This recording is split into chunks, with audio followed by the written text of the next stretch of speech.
굳이 지금 공부할 필요 없잖아요. 그죠? 뭐 우리 예를 들어서 만약에 한 번 듣고 다 문제 풀 수 있고 그러면 뭐 한 8월 달부터 시작하면 되는 거 아니에요, 그죠? 근데 이게 우리가 지금 11월 달, 12월 달에 공부를 해야 된다는 거는 이게 뭐죠?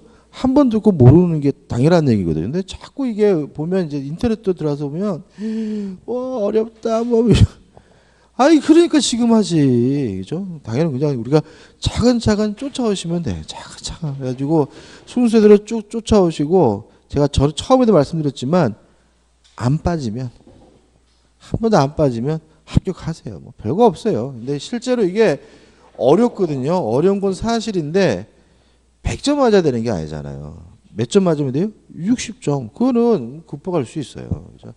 나이도 뭐 특히 중요하지 않고, 예를 들어서 막 평균 뭐 80점 넘어야 되면은 해도 안 되는 일이 발생할 수 있는데요.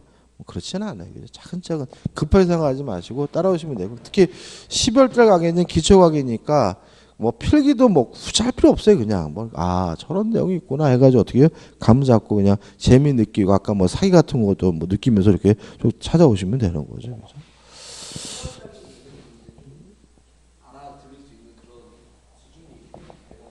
그럼요, 그죠. 근데 이제 그때도 완벽하진 않죠.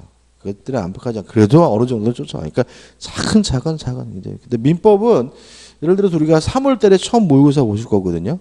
3월달에 모의고사 보시면 점수가 뭐 상상을 못합니다. 뭐 예를 들어 가지고 막 20점, 뭐 17점 뭐 막 이렇게 나와요. 그래서 막 전국대상 모의고사 내봐도 평균이 40점을 못 넘어요. 뭐 30 몇 점. 그러면 이제 막 난리가 나거든요. 그러니까 미리 하는 거예요. 그러니까 미리 하는 거죠. 네? 조금 까다로웠는데 그래도 뭐 합격하는 데는 별 지장 없을 정도. 그러니까 예를 들어 가지고 이게 항상 그런 거죠. 그 평상시에 내가 모의고사 보는데 8점 나왔는데 내가 이번에 시험 보니까 70 나왔다. 어렵다. 이런 거잖아요. 그죠? 근데 70점이 뭐예요? 합격하면 되는 거잖아요. 그러니까 합격률 자체는 크게 떨어지진 않았어요. 그러니까 이게 뭐냐면 까다롭긴 했지만 그게 그닥 뭐 이런 뭐 그런 건 아니라는 거죠. 충분히 합격할 수 있어요. 예.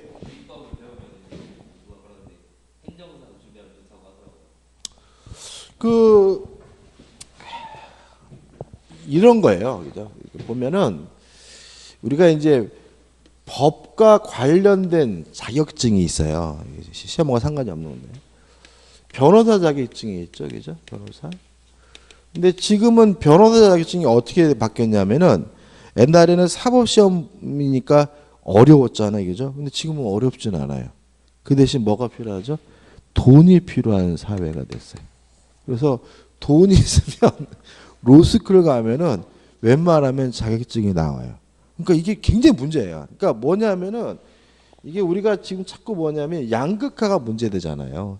있는 사람은 계속 있고 없는 사람은 없잖아요. 그죠? 근데 과거에 이 사법시험이라는 제도가 개천에서 용난다 그래가지고 재정적으로 어렵다 하더라도 사법시험에 합격하면 신분이 뭐 할 수 있었어요? 상승할 수 있는 통로였거든요. 근데 저희 때는 사법시험을 1년에 300명, 200명도 안 뽑았어요. 그러니까 굉장히 어려웠거든요. 그러니까 어려우니까는 붙는 순간 뭐라 그러죠?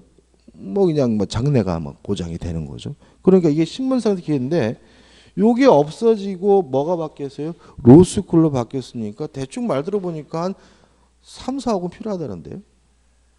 그러니까 이제는 뭐예요? 돈 있으면 변호사 자격증을 따고 돈 없으면 못 따고. 그러니까 이게 신분 상승 기회를 단절한 게 되기 때문에 제가 봤을 때 로스쿨 제도가 별로 안 좋은 것 같아. 그리고 또 문제는 뭐냐면 이 변호사가 너무 많아요. 너무 많기 때문에 제 친구들 변호사 많을 거 아니에요. 그죠? 많으면 변호사 사무실 직원 뽑는다고 이렇게 공고를 내면 변호사들이 응시한대요. 왜 그러냐면 얘네들이 그렇게 타이트하게 공부를 안 해요. 사법시험처럼. 그러니까는 로스쿨 졸업하고 변호사 자격증이 있더라도 몰라 잘. 실제 여러분보다 더 몰라요. 모르니까는 얘네들은 변호사 자격증이 있지만 개업할 능력이 안 되는 거야. 그리고 너무 많고. 그러니까 어떻게 돼요? 변호사 사무실에 취직해가지고 사무장이니 뭐니 직원으로 뭐죠? 근무를 해가지고 배우고 나서 나중에 개업하겠다 그래가지고 요 직원채용 공고 내면 맨 변호사들만 면접 보러 온대요. 그러니까 이게 지금 이 변호사도 뭐죠? 자격증이 막 간 거죠, 그죠? 그다음 또 뭐가 있죠? 법무사가 있죠, 법무사. 이게 법무사고 이게 뭐냐면 과거에 뭐죠? 사법서사입니다, 사법서사. 근데 이게 원래 이게 또 뭐가 문제냐면 이런 거예요. 이 법무사라는 제도는 일본식 제도예요. 이게 어떤 거냐면 과거에 사법시험을 통해서 변호사를 1년에 몇백 명께 뽑지 않으니까 이 법률 서비스를 할 수 있는 변호사가 너무 적잖아요. 그래서 그것을 보완하기 위해서 뭘 두고냐면 법무사라는 제도를 둔 거거든요. 근데 지금처럼 로스쿨 제도 때문에 변호사가 많이 생기는 시대는 이 법무사를 뽑으면 안 돼요. 무슨 말 이해되세요? 그죠? 그러니까 과거에는 변호사가 너무 없으니까 그것을 보완하기 위해서 뭐라는 자격증이 법무사라는 자격증이 일본하고 우리나라에만 있어요. 근데 일본은 아직도 사법시험 제도예요. 그러니까 법무사가 필요하지만 우리나라는 지금 뭐로 바뀌었어요? 로스쿨로 바뀌었으니까 이제 법무사가 필요 없는 나라가 됐는데 법무사는 앞으로 없어질 자격증이에요. 그죠? 그다음에 뭐가 있어요? 행정사. 행정사는 이게 뭐냐면 과거에 뭐죠? 대소서예요. 대소서라는 거 들어보셨어요?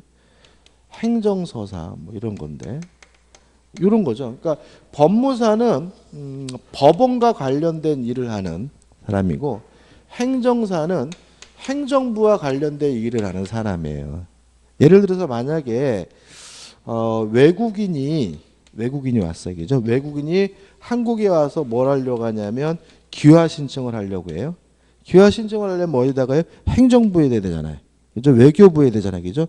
요때 이제 누가 일을 하는 거죠? 행정사가 일을 해주는 거예요. 그죠? 예를 들어 내가 만약에 건물을 지으려고 하는데 건물을 지으려고 이제 건축 허가를 받아야 돼요. 건축 허가는 어디서 받습니까? 시청에서 받잖아요. 요 시청에다 하는 거는 뭐예요? 행정사가 하는 거고 건물을 지어가지고 등기해야 되죠. 이건 누가 하는 거죠? 법무사가 하는 거예요. 무슨 말 아시겠어요? 그죠? 그러니까 결국은 행정사는 행정부와 관련된 일을 하는 거고 법무사는 뭐죠? 법원과 관련된 일을 하는데 행정사 자격증이 생긴 지가 얼마 안 됐어요. 그래야 지금 뭐냐면 이걸 다 누가 하고 있냐면 법무사가 하고 있어요. 근데 제가 봤을 때는 이제 앞으로는 어떻게 해요? 분화될 거예요. 행정사 자격증이 괜찮아. 따두시는 게 나아. 어렵지도 않아요. 지금은 시작한 지가 몇 년 안 됐고 이렇게 아주 인기 있는 그러니까 원래 항상 역선택이야. 그러니까 남들이 안 하는 게 할 필요가 있어요. 그래서 지금 행정사 사무실 오면 굶어 죽어요. 왜냐면 누가 안 와. 다 법무사 사무실 가니까. 근데 이게 잘못된 거거든요. 근데 앞으로 고쳐질 거니까 행정사 자격증은 따두시는 게 좋아. 지금 쉬워요. 제가 행정사 교재도 제가 쓴 적이 있어요. 그래서 잘 알아. 그죠? 그다음에 이제 뭐가 있어요? 공인중개사가 있는 거죠. 그죠? 공인. 그래서 법과 관련된 자격증은 네 가지예요. 네 가지. 근데 법무사는 없어질 자격증이고요. 행정사는 뭐죠? 있을 거예요. 계속이죠. 그래서 행정사 자격증도 가능하면 뭐죠? 따두칭 좋고 지금은 그렇게 어렵지 않아요. 어렵지 않고 공인중개사 과목하고 유사한 게 굉장히 많아요. 그래서 여러분들 올해 합격하시면 행정사 내년에 따두세요. 근데 좀 문제점은 2차 시험이 논술식이에요. 근데 그렇게 어렵진 않아. 이게 초창기이기 때문에. 이 공인중개사도요. 이게 1983년도에 시작됐거든요. 이게 자격증이 1983년도에 한 해 몇 명 붙었냐면 6만 2천 명 붙었어요. 그리고 이때는 지금처럼 어렵지 않고요. 그 운전면허 시험 보듯이 문제집 갖다 놓고요. 한 일주일 공부하면 합격을 해서 자격증이었어요. 근데 시간이 지나면서 점점점 어려워진 거거든요. 그러니까 마찬가지니까 행정사 초창기니까 아까 말씀하신 건 따두시는 게 좋아. 잘 모시면 세 분 다 따세요, 그죠? 괜찮아요. 그래서 앞으로는 뭐죠? 행정부 예를 들어서 뭐 시청 가서 인허가 문제니 뭐니 이런 것들은 법무사가 해주면 안 되고 누가 해줘야 돼요? 행정사가 해줘야 되거든요. 법적으로는. 근데 지금 다 법무사가 업무를 침범하고 있기 때문에 좀 문제가 있고 그래서 최근에 어떤 일이 있냐면 그러니까 법무사가 업무 영역이 줄어들잖아요. 그러면 이제 행정사 일을 하려면 누굴 고용해야 돼요? 행정사를 고용해야 되겠죠. 그래서 행정사들을 좀 많이 뽑아요. 법무사들. 그래서 그러니까 행정사 사무실을 오픈하면 돈이 안 되는 건 사실이지만 미래를 위해서 따주시는 게 좋아요. 그러니까 올해 공인중개사 따시고 과목이 비슷하니까 행정사 따주세요. 그죠? 네 가지입니다. 네 가지. 그죠? 뭐 변리사 뭐 이런 건 떠나가지고 공인중개사 자격증도 메리트가 있어요. 나중에 기회에 대해 말씀드리겠지만 이건 뭐죠? 자격증이 중요한 거죠. 근데 이게 항상 뭐가 문제냐면은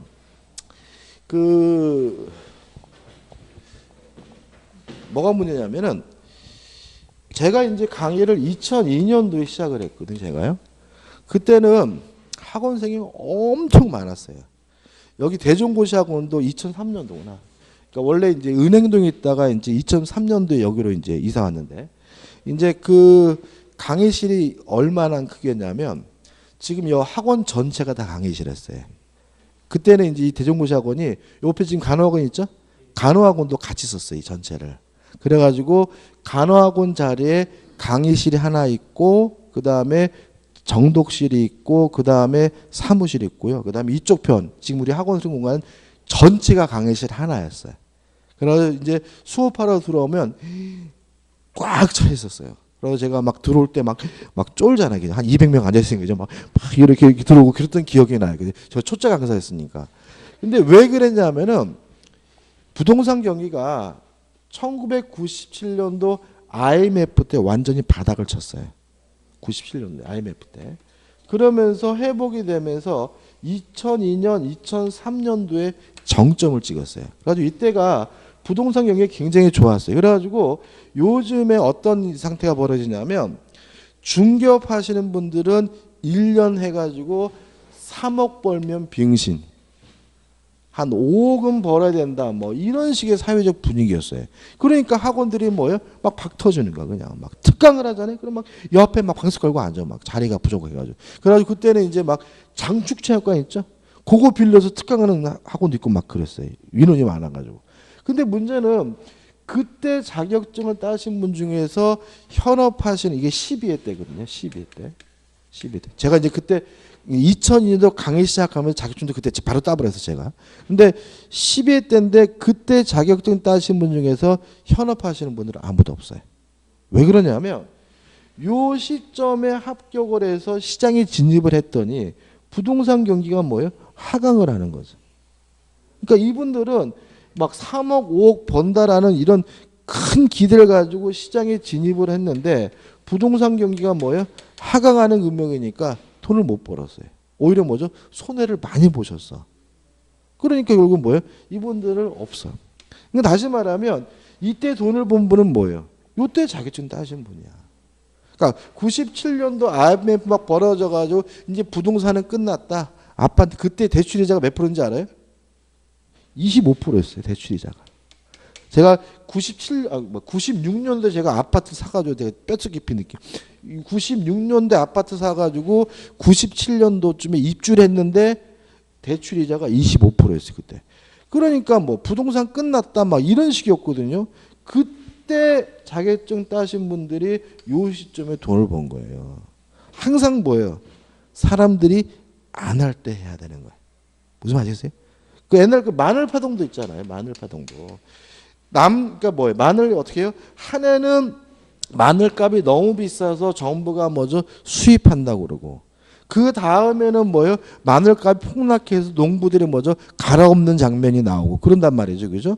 근데 이게 거꾸로 행동했으면 떼돈 벌었겠죠. 남들이 갈아엎을 때 뭐죠? 심고. 그죠? 남들이 마늘 심을 때 안 심고. 그랬으면 거꾸로 했으면 뭐죠? 떼돈을 벌었을 텐데 거꾸로 행동하는 것이 굉장히 어려워요. 근데 여러분들은 일종의 뭐예요? 거꾸로 행동하시는 거예요. 지금 별로 안 좋잖아요. 부동산 경기가. 그러니까 지금 자격증 따는 분들이 없거든요. 그러니까 지금 제가 봤을 때는 요 시점이에요. 요 시점 지금. 어차피 경기는 뭐예요? 순환이에요. 좋았다 나빴다는 거. 어차피 뭐예요? 좋아질 때가 있는 거고. 그래서 이렇게 남들이 안 달 때 따둬야 시장에 진입했을 때 돈 되는 거예요. 그죠? 그래서 공인중개사도 올해 꼭 따셔야 돼. 꼭 따셔야 되고 어차피 경기는 뭐죠? 순환인 거예요. 순환. 그죠? 또 행정서 닦고 말씀드린 것처럼 초창기이기 때문에 뭐죠? 따두시는 게 좋아요. 제가 만약에 제가 50 넘었잖아요. 만약에 한 30대거나 그러면 저 행정사 자격증 저도 땄을 거예요. 근데 뭐 어차피 뭐 별로 그냥 뭐 이미 끝난 인생이기 때문에 신경 안 쓰는데 아무튼 세 분은 젊으시니까 꼭 따두세요. 예? 50세. 아 그러면 좀 왜냐하면 그 두 분은 왜냐하면 이게 행정사 자격증이 1, 2년 내에 바로 가치 있는 자격증으로 바뀔 것 같지는 않아요. 그죠? 좀 약간 시간이 필요하기 때문에 젊으신 분은 따두시는 게 좋아요. 그죠? 부동산 경비도 뭐죠? 마찬가지. 이게 젊어 보이세요, 근데요. 저는 40대인 줄 알았어요. 아무튼 잘 오셨어요. 꼭 따시고. 자, 이제 104페이지 의사표시의 효력 발생이 나오죠. 자, 이런 문제입니다. 문제. 갑이 을에게요 의사를 표시했어요. 이렇게 의사를 표시하는 사람 우리가 뭐라 그러냐면 표의자라고 하고, 의사 표시를 듣는 사람을 뭐라 그러냐면 상대방이라고 하는데, 이 의사 표시가 상대방에게 전달되기 위해서 여러 가지 단계가 필요해요. 예를 들어서 갑이 땅을 사고 살까 말까 고민하다가 아, 내가 이 땅을 사야지 라는 결심하는 단계가 있겠죠. 의사가 완성되는 단계가 있을 거고, 이 완성된 의사를 편지로 써가지고 을에게 뭐죠? 붙였어요. 발송하는 단계가 있을 것이고요. 발송된 편지가 을의 집에 뭐죠? 도착했어요. 도착하는 단계가 있을 것이고, 요 도착된 편지를 을이 뜯어서 그 내용을 알게 됐어요. 인식하는 단계가 있겠죠. 동의하시죠? 그죠? 자, 그러면 이런 네 단계를 거쳐서 의사표시 상대방에게 전달되게 되는데 어느 단계에 이르러야 의사표시는 효과가 생기느냐. 만약에 을이 그 내용을 알아야 비로소 효과가 생긴다. 이런 입법주의를 뭐라 그러냐면 요지주의라고 해요. 알 필요까지는 없다. 도착하기만 하면 의사표시 효과가 발생한다. 이런 입법주의를 우리가 뭐라 그러냐면 도달주의라고 해요. 도착할 필요도 없다. 발송만 하면 바로 효과가 생긴다. 이런 입법주의를 뭐죠? 발신주의라고 하고요. 보낼 필요도 없다. 의사가 완성되기만 하면 효과가 생긴다. 이런 입법주의를 우리가 표백주의라고 해요. 자, 여기서 이제 퀴즈입니다. 자, 네 가지 입법주의가 있는데 우리 민법에 없는 게 있어요. 우리 민법은 세 가지만 있어요. 우리 민법에 뭐가 없을까요? 우리 민법에 없는 거. 우리 민법은 세 가지만 있어요. 한 가지가 없어요. 우리 민법에 없는 거. 뭐가 없어요? 발신주의는 있어요. 도달주의는 있죠. 요지주의가 없어요. 나는 요거를 표백주의를 생각할 줄 알았는데. 자, 표백주의는 있습니다. 왜냐하면 상대방 없는 단독행위, 상대방 없는 의사표시는 뭘 취해요? 표백주의를 취해요. 왜냐하면 상대방이 없다면 뭐 할 수도 없어요? 보낼 수도 없으니까요. 동의하시죠? 그죠? 자, 우리 민법은 그 다음에 도달주의가 원칙이고요. 발신주의가 예외예요. 그럼 이렇게 되는 거죠. 우리 민법은 원칙적으로 도달주의고 예외적으로 뭐죠? 발신주의고 상대방 없는 의사표시는 뭘 취해요? 표백주의를 취한다. 요지주의는 안 취한다. 왜 그러냐면 요지주의는 갑의 입장에서 지나치게 불리해요. 자, 생각해 보세요. 편지가 을이 들고 있어요. 들고 있으면서도 을이 뭐예요? 몰라 그러면 땡이잖아요. 다시 말하면 갑의 입장에서 을이 그 내용을 알고 있다는 것까지 뭐 할 방법은 없어요? 입증할 방법은 없는 거고요. 요지주의를 취하면 누가 지나치게 불리해요? 표의자가 지나치게 불리하기 때문에 요지주의는 채택하지 않고 세 가지만 채택하는 거예요. 그래서 교재 보시면은 서설해 가지고 1번 상대방 없는 의사표시에서 복잡하게 나와 있지만 뭘 취하는 거예요? 표백주의를 취하는 거예요. 의사가 완성되기만 하면 효과가 생기는 거고요. 2번 상대방 있는 경우는 원칙이 뭐죠? 도달주의고 예외가 뭐죠? 발신주의인 거예요. 그래서 우측에 보시면 의사표시의 효력 발생 시기에서 법조문이 나오고 중간에 2번에서 뭐라고 나옵니까? 도달주의의 원칙. 뭐가 원칙입니까? 도달주의가 원칙이다. 이런 거죠. 그죠? 생각해 보자고요. 자, 의사표시는 원칙적으로 도달주의이기 때문에 도달이 되면 의사표시 효과가 생기거든요. 그러면 도달이 뭐냐에 대해서 우리 판례는 지배 영역 내에 진입을 하고요. 언제든지 마음만 먹으면 알 수 있는 상태, 요지 가능한 상태에 놓이면 도달된 것이고 의사표시 효과는 발생하는 거예요. 뭐가 아니죠? 요지주의가 아니기 때문에 그 내용에 대해서 뭐 할 필요까지는 없어요? 요지할 필요까지는 없다. 이렇게 되는 거죠. 그럼 뭐가 달라지느냐? 자, 요지주의는 손에 들고 있으면서도 몰라 그러면 뭐죠? 땡이었지만 도달주의를 취하는 결과 손에 들고 있다면 집의 영역 내에 진입한 것이고요. 언제든지 마음만 먹으면 뭐죠? 알 수 있는 상태이기 때문에 이미 뭐죠? 효과가 생긴 거예요. 나 안 읽어봤어. 그래도 뭐가요? 효과가 생기는 거다. 이렇게 이해하는 것이 뭐죠? 도달주의가 되는 거죠. 그럼 좀 생각해 보자고요. 자, 지배 영역 내에 진입한다는 말은 상대방 본인이 직접 받는 거 물론 뭐죠? 도달이지만 동거하는 가족이나 가정부 파출부가 받는 것도 뭐죠? 도달인 거죠. 그죠? 그래서 우리가 등기 우편 받아보시면 우체부 아저씨가 가족 중 아무나 이름 적어주세요 이런 말을 해요. 다시 말하면 꼭 상대방 본인이 이름을 적어야 되는 게 아니라 가족 중 아무나 이름을 적어도 되는 이유는 우리 민법이 뭘 취하고 있기 때문에 도달주의를 취하고 있기 때문에 그러는 거예요. 그 다음에 유의하실 것은 요지 가능성이 있어야 돼요. 따라서 만약에 이런 사람들이 받았다 하더라도 뭐가 결여가 된다면요. 요지 가능성이 결여가 된다면 그때는 뭐 되잖아요. 도달되지 않음을 주의하셔야 돼요. 그래서 교재 보시면은 105페이지 1번 도달에 의해 가지고 읽어볼까요? 도달한 때람은 의사표시가 상대방의 뭐요?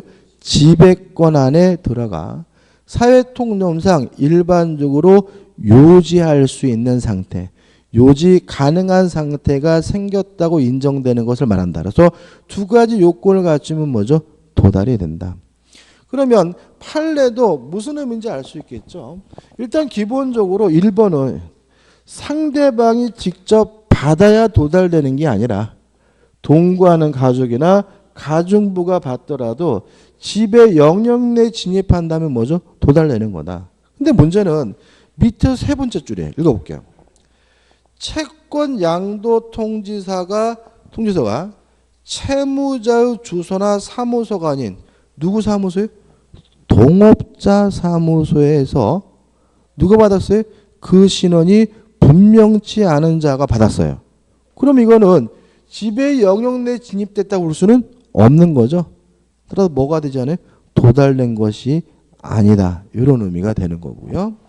그 다음에 넘겨보시면 문제가 되는 경우에서 가번 수령 거절이 나오죠. 일단 정당한 이유 없이 수령을 거절하면 도달된 것으로 뭐합니까? 간주합니다. 그죠? 다시 한번요. 있어요 분명히. 근데 등기 우편이한데 안 받아. 이렇게 정당한 이유 없이 안 받으면 수령을 거절하면 도달된 것으로 뭐 해버려요? 간주해버린다. 이런 얘기거든요.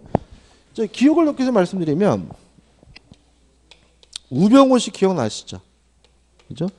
우병우 씨, 그죠? 근데 그 재밌는 건 뭐냐면 국회 특위에서 청문회 할 때 이 사람한테 출석 통지서를 보냈거든요. 근데 이 인간이 도망가 버렸어요.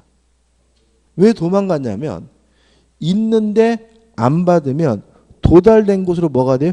간주가 되니까 불출석했다는 이유로 처벌을 받아요. 그러니까 뭐죠? 도망갔어요. 근데 재밌는 거는 혼자 도망간 게 아니라 가족과 함께 도망갔어요. 기억나시죠? 왜 그런 거예요? 가족이 받는 것도 뭐가 돼요? 도달이 되기 때문에. 그래서 이게 안 받으려면 있는데 안 받더라도 뭐요? 도달이 되고 가족이 받더라도 뭐죠? 도달되니까 받았는데 안 가면 뭐죠? 불출석했다는 이유로 처벌받으니까 그건 뭐예요? 가족과 함께 도망가신 거죠. 이분이 왜 그런 행동을 하는 거예요? 법을 잘 하시는 분이에요. 이분도 뭐예요? 검사 출신이었잖아요. 그죠? 이런 일이 벌어지는 이유가 이런 것 때문에 그렇고.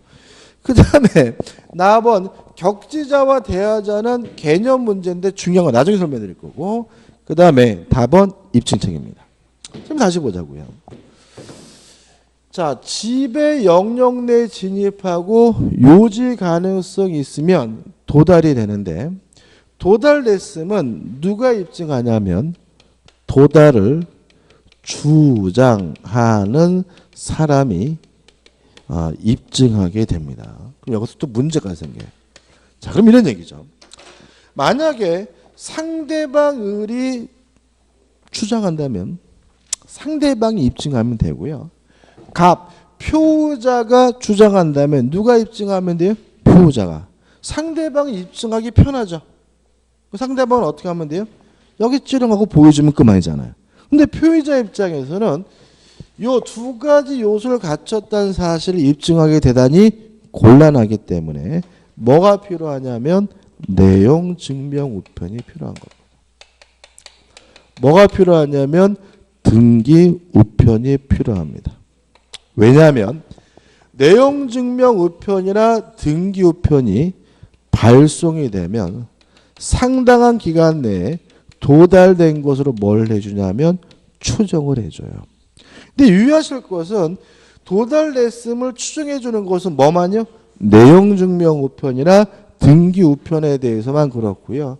일반 우편, 보통 우편에 대해서는 도달에 대해서 뭐 하지 않냐면 추정하지 않는다는 거 주의하셔야 돼요. 그래서 핵심 판례는 결국 뭐냐면 내용 증명이나 등기 우편은 도달된 것으로 뭐요? 추정한다. 이런 얘기고요. 물론 이것도 뭐가 필요합니까? 요지 가능성이 존재된다는 건 기본적으로 존재합니다. 그 다음에 이제 박스 밑에 3번 도달주 효과에서 이 가번 의사표의 철회예요. 철회가 뭐였죠? 효과가 발생하기 전에 효과 발생을 막는 게 철회죠. 그럼 생각해 보자고요. 도달이 되면 요때부터는 뭐가 생겨요? 효과가 생기니까 도달된 후에는 뭐 하지 못해요? 철회하지 못하고요. 도달되기 전에는 아직 뭐가 없어요? 효과가 없으니까 뭐 하는 것이 가능해요? 철회하는 것이 가능하다. 왜요? 철회란 효과가 발생하기 전에만 할 수 있으니까. 그런 얘기고. 그 다음에 나번 의사표시가 연착되거나 불착되면 누가 책임을 져야 돼요? 표의자가 책임을 져야 되고요. 답은 발신 후의 사정 변경입니다. 자, 이런 문제입니다. 발송 후 도달하기 전에 표의자가 사망을 했어요. 아니면 표의자가 제한 능력자가 됐어요. 그래도 도달하게 되면 정상적으로 효과가 생긴다. 이런 얘기입니다. 이것도 아주 시험에 잘 나요. 발신 후 도달하기 전에 표의자가 사망하거나 뭐가 되더라도요. 제한 능력자가 되더라도 도달하게 되면 정상적으로 뭐가 생겨요? 효과가 생기게 되고요. 그 다음에 4번 도달주의에 대한 예외에서 뭐가 나오죠? 발신주의가 나오고 있습니다.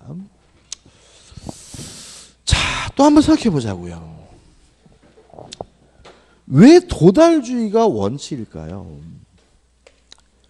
왜 발신주의가 예외일까요? 발신주의는 상대방에게 예측하지 못한 피해를 줄 수가 있어요. 왜냐하면 발신주의라는 것은 발신만 하면 뭐가 이미 생긴다는 거예요? 효과가 생긴다는 얘기잖아요. 그죠? 그럼 만약에 발신주의면 저 같으면 등기속 또한 안 보내요. 어차피 보내기만 하면 이미 뭐가 생겨요? 효과가 생기니까 을을 연매기려면 어떻게 하면 돼요? 막 일본으로, 알래스카로, 뭐 캐나다로 막 이렇게 돌고 있더라도 이미 뭐가 생긴 거예요? 효과가 생긴 거잖아요. 그래서 발신주의는 상대방에게 예측하지 못하는 피해를 준다는 우려가 있기 때문에 뭐가 원칙인 거예요? 도달주의가 원칙인 거예요. 그러면 언제 발신주의를 취하냐면 상대방이 뭔가 나에게 의사표시가 오고 있다는 사실을 이미 알고 있다면 굳이 도달주의를 취하지 않고 뭘 취하냐면 발신주의를 취해요. 그래서 뭐가 발신주의냐면 답장이 발신주의예요. 을이 갑에게요. 먼저 뭔가를 보냈어요. 그거에 대한 갑의 답장이라면 을은 나에게 무엇이 오고 있다는 것을 충분히 이미 뭐죠? 알고 있는 상태이기 때문에 뭐가 발신주의인 거예요? 답장이 발신주의인 겁니다. 을이 갑에게 채고를 냈어요. 그래서 갑이 그 채고 독촉에 대한 답장으로서 뭘 했냐면 확답을 했다면 확답은 뭐죠? 답장이기 때문에 뭐예요? 발신주의. 채고에 대한 답장인 뭐는요? 확답은 뭐죠? 발신주의인 거예요. 을이 갑에게요 먼저 뭘 했냐면요 청약을 했어요. 청약을 했더니 갑이 뭘 했냐면 승낙을 했어요. 그 말은 청약에 대한 답장인 승낙은 뭐예요? 발신주의예요. 그래서 우리가 총 5가지가 나열되어 있지만 크게 기억하자고요. 원칙이 뭐죠? 도달주의고 예외가 뭐죠? 발신주의인데 뭐가 발신주의라고요? 답장이. 그럼 보자고요. 가번. 제한 능력자의 상대방의 촉구에 대한 답장인 본인 등의 확답은 뭐죠? 발신주의. 뭐가요? 답장이. 답은 무권 대리인의 상대방의 채고에 대한 답장인 본인의 확답은 뭐죠? 발신주의. 라번 채권자의 채무 인수에 대한 승낙의 확답이요. 이건 뭐예요? 청약에 대한 답장인 승낙은 뭐예요? 발신주의. 마번 격지자 사이의 계약의 승낙의 통지 청약에 대한 답장의 승낙은 뭐예요? 발신주의인 거예요. 그럼 추가할 건 하나밖에 없는 거죠. 나번이죠. 사원총의 소집 통지가 뭐죠? 발신주의. 2가지입니다. 그죠? 자, 그럼 이제 왜 이게 발신주의를 설명드릴게요. 사원총의 소집 통지.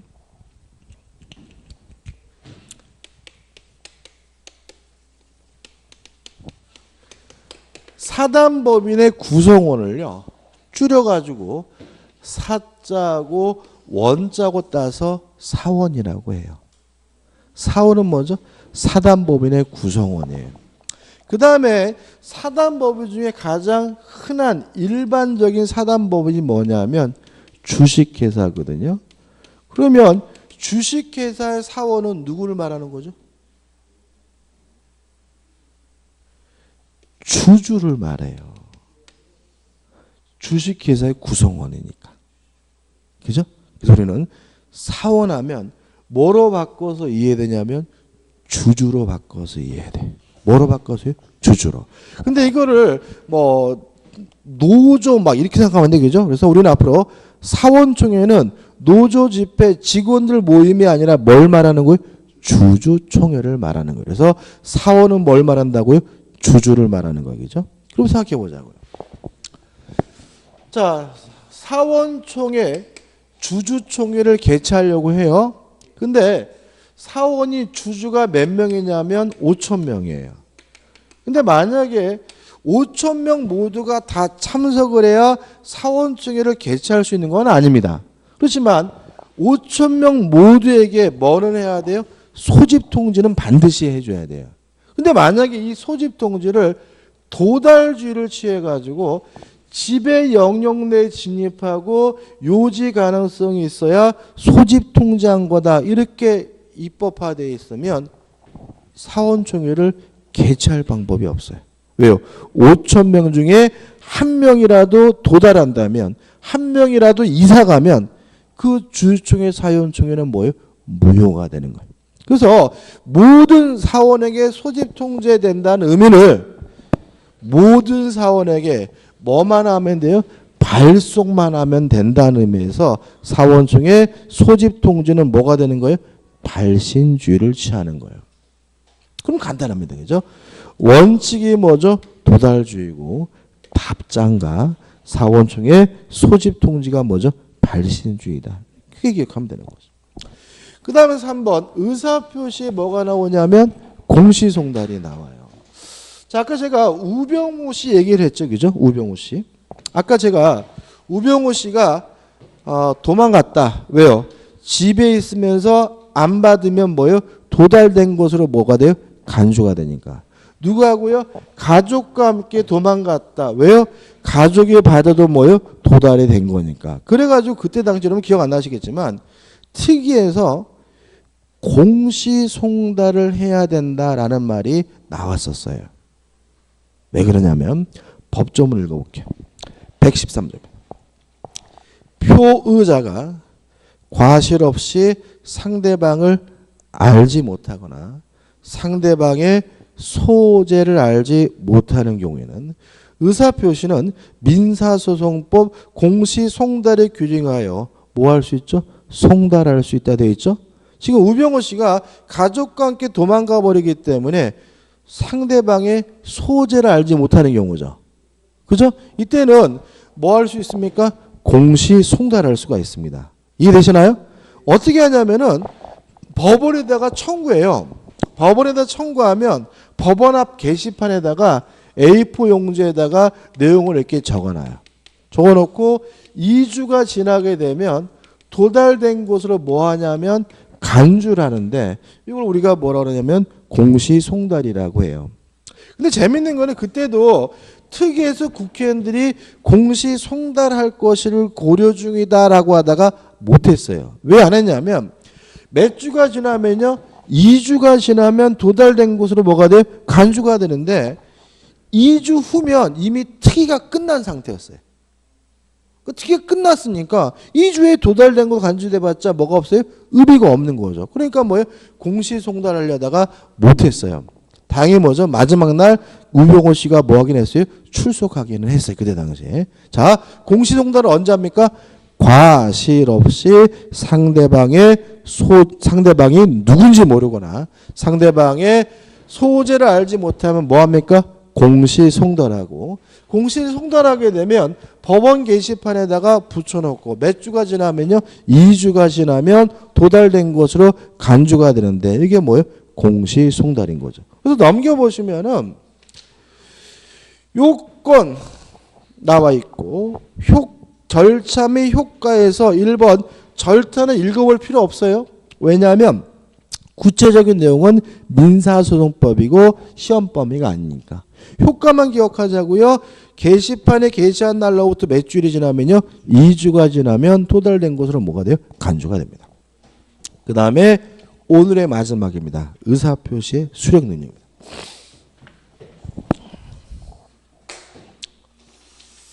자, 이런 문제입니다. 지배 영역 내 진입하고 요지 가능성이 있어야 도달이 되고요. 도달이 돼야 뭐가 생겨요? 효과가 있어요. 근데 상대방이 받긴 받았는데 얘는 글씨를 못 읽어요. 그러면 요지 가능성이 결여가 되니까 뭐 되지 않겠어요? 도달되지 않겠죠. 따라서 상대방에게 뭐가 필요한 거예요? 요지 능력, 알 수 있는 능력이 필요한데 요 요지 능력을 뭐라 그러냐면 수령 능력이라고 해요. 자, 여기서 조심할 것은 수령 능력을 받을 수 있는 능력 이렇게 이해하시면 안 돼요. 왜 그러냐면 속된 말로 개새끼도 받잖아요. 누구도 받는다고? 개새끼도. 받는 건 누구나 알 수 있어요. 여기서 수령 능력은 받을 수 있는 능력이 아니라 그 내용을 뭐예요? 이해하고 알 수 있는 능력. 뭘 말하는 거예요? 요지 능력을 말하는 거예요. 그래서 박스 밑에 의 한번 읽어볼까요? 밑에 세 번째 줄. 의사표시의 수령 능력이란 의사표시를 뭐 할 수 있는 말이에요? 요지할 수 있는 능력을 의미합니다. 뭘 의미하지 않아요? 받을 수 있는 능력이 아니라 그 내용을 먼저 인식하고 이해할 수 있는 능력을 우리가 뭐죠? 수령 능력이라고 하는 거죠. 됐죠? 자, 한번 생각해 보자고요. 자, 이러한 수령 능력, 요지 능력이 결여된 사람을 우리가 뭐죠? 수령 무능력자라고 해요. 첫 번째, 누가 수령 무능력자냐?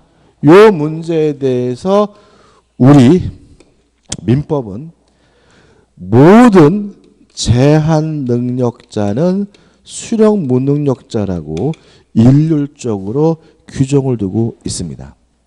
따라서 미성년자가 받아도 도달되지 않아요. 피한정 후견인이 받아도 뭐죠? 도달되지 않아요. 피성년 후견인이 받아도 뭐 되지 않아요? 도달되지 않아요.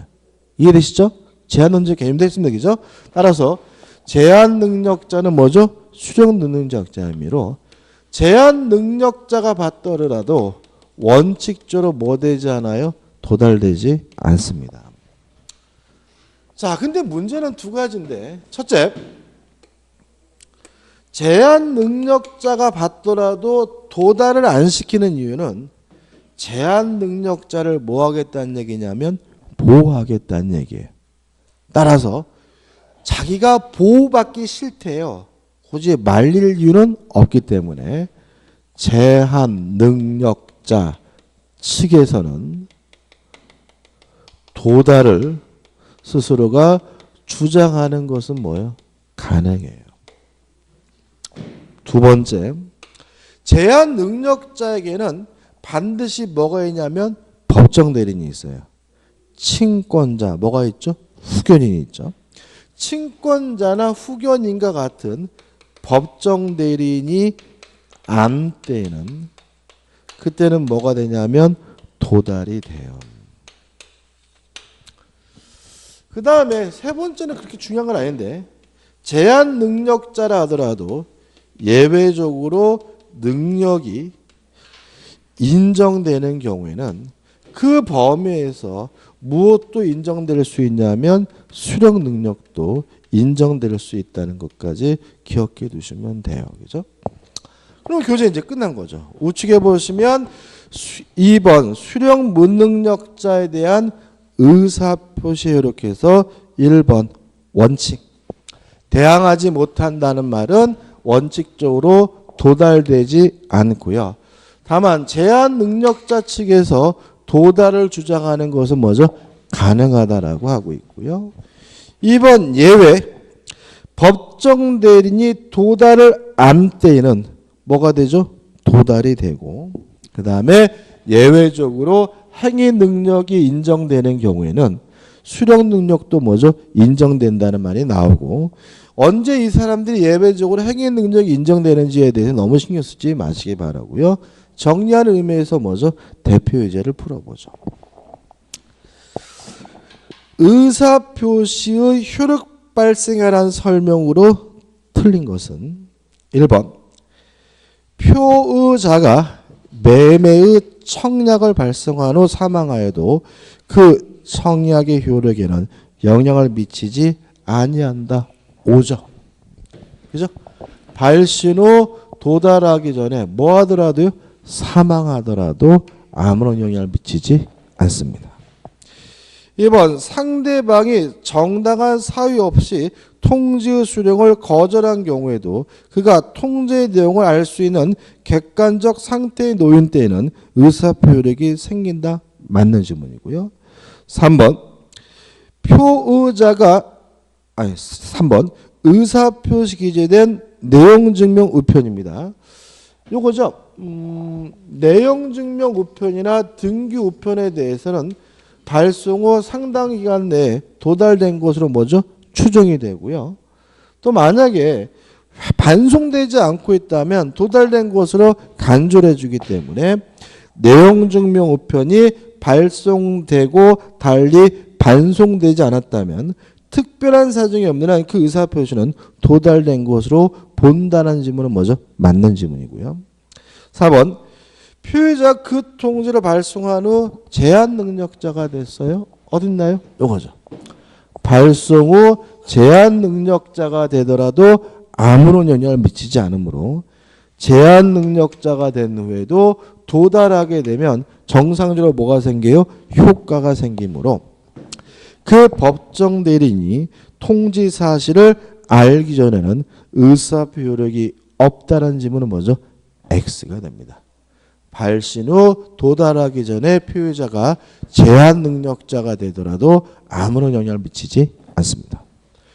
5번 매매 계약을 해제하겠다는 내용 증명 우편이 상대방에게 도착하였으나 상대방이 정당한 사유 없이 그 우편물의 수취를 거절해요. 자, 거절하면 뭐 한 것으로 간주합니까? 도달된 것으로 뭐요? 간주하니까 해제 의사표시가 도달한 것으로 볼 수 있다는 지문은 뭐죠? 맞는 지문이 됩니다. 오늘 여기까지 하죠. 여기까지. 그죠? 여기까지 하고, 이제 우리가 대리로 들어가야 되는데, 우리 11월, 12월 강의 때 대리는 못해요. 이게 대리가 좀 어려운 부분이기 때문에 못하고요. 다음 주에 이제 어디로 가냐면, 대리를 지나가지고 페이지 160페이지 뭐죠? 무효와 취소로 들어갑니다. 그죠? 우리가 기초 강의는 다 하진 않습니다. 그죠? 우리가 기초적인 것만 골라서 하는 거니까 유의하시기 바라고요. 자, 오늘 수고 많으셨습니다. 고맙습니다.